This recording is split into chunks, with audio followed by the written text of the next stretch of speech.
Halo semuanya, selamat berjumpa bersama saya Erwin Lestika Dewi dalam video belajar bersama BTIDP, Balai Teknologi Informasi dan Data Pendidikan.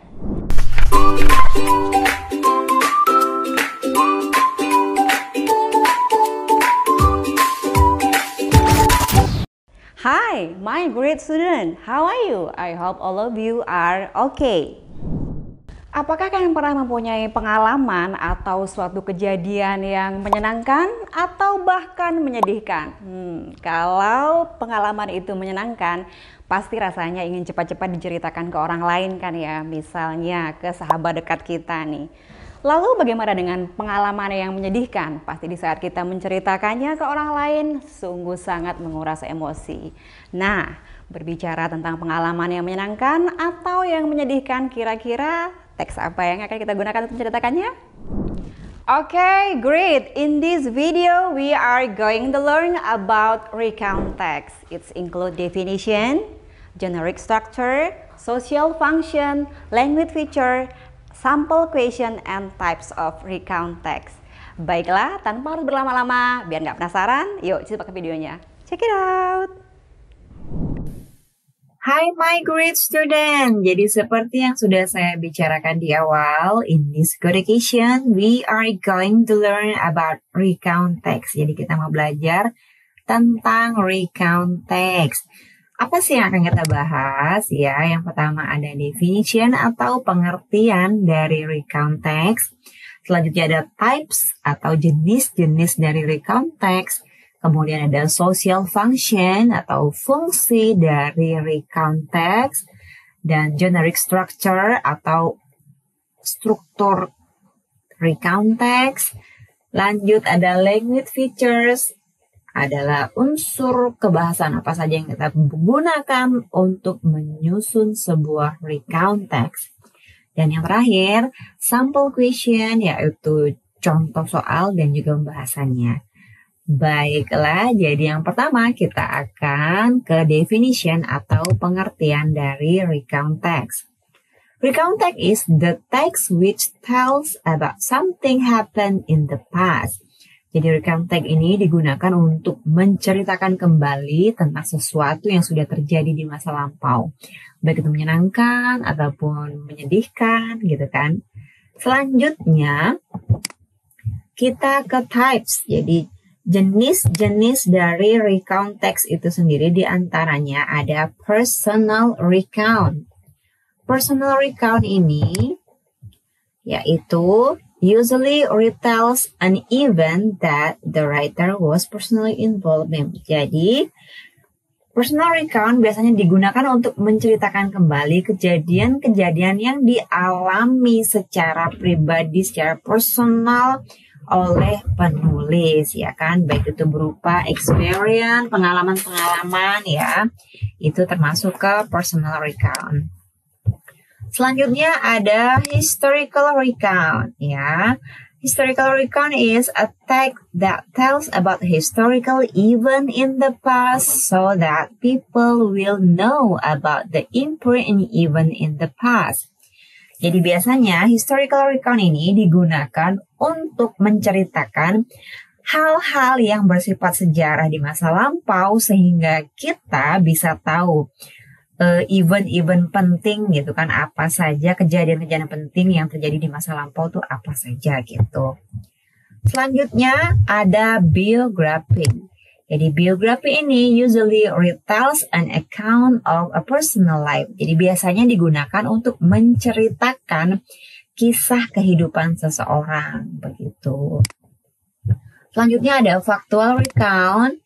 Factual recount is the text that describes something based on fact and scientifically or explain and describe some actual information about the object being discussed. Jadi begini. Factual recount itu biasanya digunakan untuk sesuatu hal yang fakta, yang benar-benar terjadi ya. Dan datanya itu ada gitu sesuai. Contohnya misalnya ini ada laporan kebanjiran di mana gitu. Jadi benar-benar banjir itu tidak ada tuh di karang-karang ya. Memang benar terjadi banjir gitu. Dan memang ada datanya gitu. Itu factual recount. Oke, selanjutnya kita ke social function. Social function, seperti saya dikatakan tadi, itu adalah fungsi.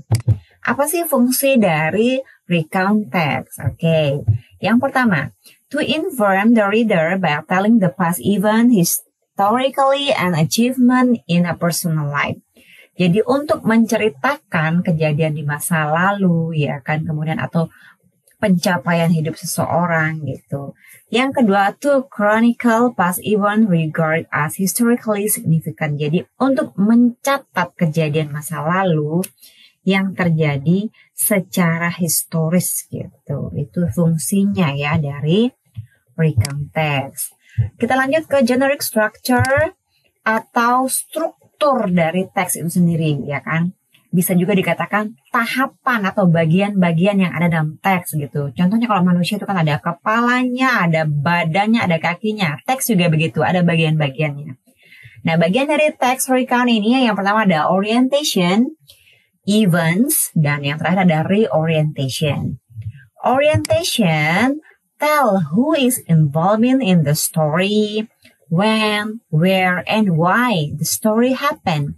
Jadi di bagian orientation ini dipaparkan ya kan siapa saja yang ada dalam teks itu ya kan, kemudian kapan terjadinya ya kan, kemudian where, di mana terjadinya, and then why the story happened, kenapa bisa terjadi. Nah gitu. Itu ada di point orientation. Contohnya, last month was my holiday.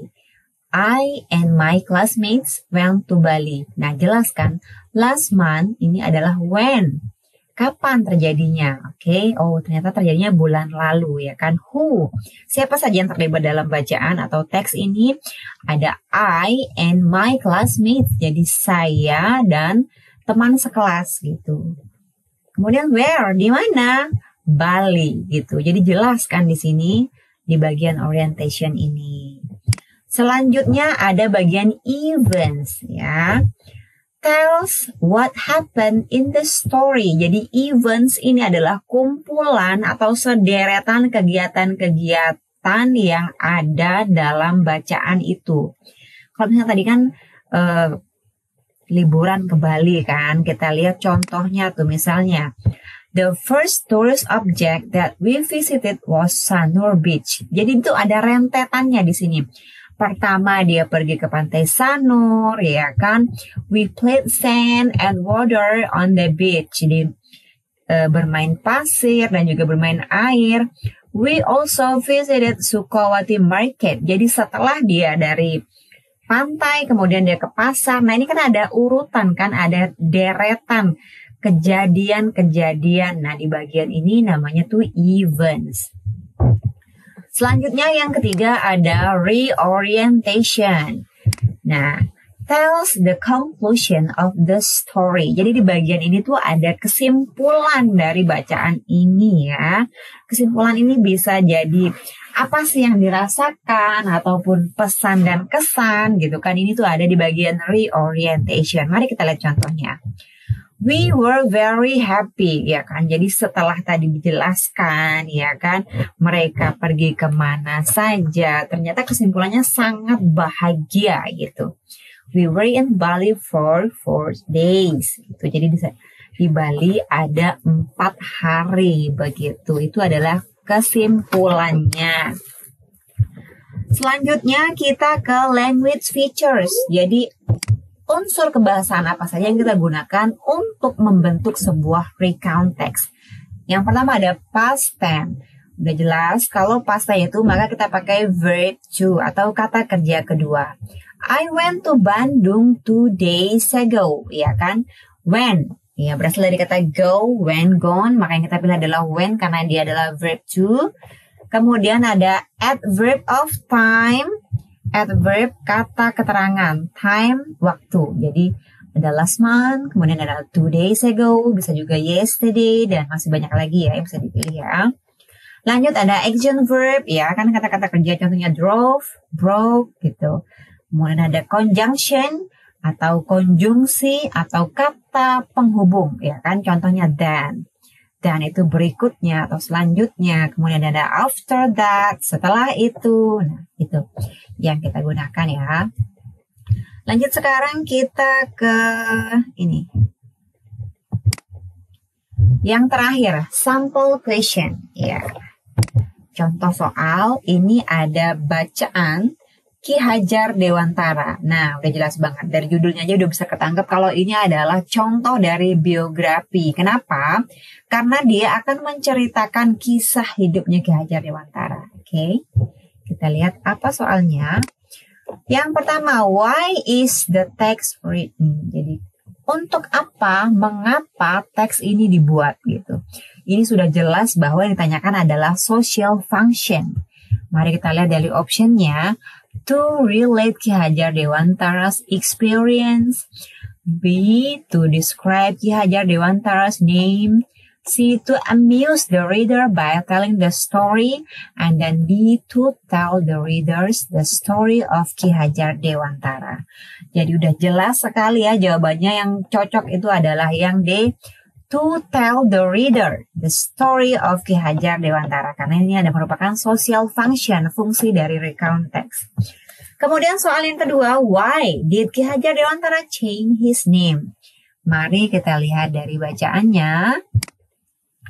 Oke, bisa kita lihat yang udah saya tandai warna merah ya. He never considered that his aristocracy was important. Instead, he took off his aristocracy and changed his name to Ki Hajar Dewantara. He did that because he wanted to bring himself closer to the people. Jadi jawabannya adalah yang bagian C, to approach the people and build closer relationship. Okay, I think that's all for today. Thank you, see you, and bye-bye. Dari penjelasan dan contoh soal yang telah kalian simak tadi, maka dapat disimpulkan bahwa recount text is text which retell events or experience in the past. Jadi jelas ya, kalau recount text merupakan teks yang digunakan untuk menceritakan kejadian atau pengalaman-pengalaman di masa lampau. Demikian penjelasan tentang recount text, semoga bermanfaat. Sampai bertemu di video yang lain. Dikbud NTB, saya bisa hebat dan luar biasa.